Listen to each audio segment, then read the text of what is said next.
تو ہمارے نبی پاک صلی اللہ علیہ وآلہ وسلم تشریف لے جا رہے تھے کہ آپ کو اچانک آواز آئی یا رسول اللہ.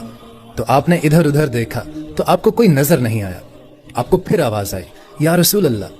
تو پھر آپ نے دیکھا تو ایک ہرنی آپ کو پکار رہی تھی. وہ ہرنی رسی کے ساتھ بندھی ہوئی تھی. تو آپ صلی اللہ علیہ وسلم اس کے قریب گئے اور پوچھا کہ کیا ہوا.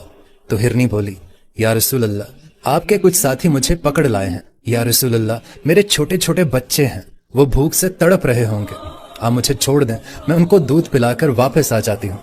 اب وہ پرائی چیز ہے. تو آپ صلی اللہ علیہ وسلم نے فرمایا کہ اگر تم واپس نہ آئی تو پھر. تو ہرنی نے کہا کہ اگر میں واپس نہ آئی تو اللہ تعالیٰ مجھے آگ میں ڈال دے, یعنی جہنم میں ڈال دے. تو آپ صلی اللہ علیہ وسلم نے اس کی یہ بات سن کر اس کی رسی کو کھول دیا اور خود وہیں پر بیٹھ گئے. وہ دوڑتے دوڑتے پہاڑوں میں غائب ہو گئی اور آپ وہیں بیٹھے رہے.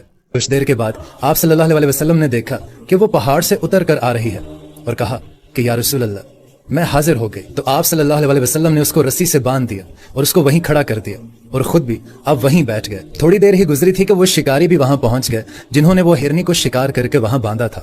تو آپ صلی اللہ علیہ وسلم نے ان سے فرمایا کہ میرے بھائی میری ایک درخواست ہے, کیا آپ پوری کریں گے؟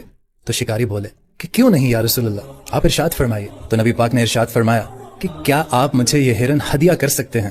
تو شکاری بولے کہ یا رسول اللہ سب کچھ ہی آپ کا ہے. آپ نے فرمایا کہ نہیں, بس مجھے یہ ہرن ہدیہ کر دو.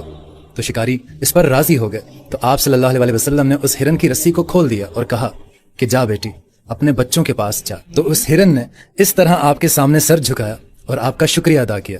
تھوڑی دیر آگے گئی تو پھر پیچھے مڑ کر دیکھی, اور جب تک وہ نظروں سے اوجھل نہیں ہو گئی وہ مڑ مڑ کر ہمارے نبی پاک صلی اللہ علیہ وآلہ وسلم کو دیکھتی رہی. سبحان اللہ.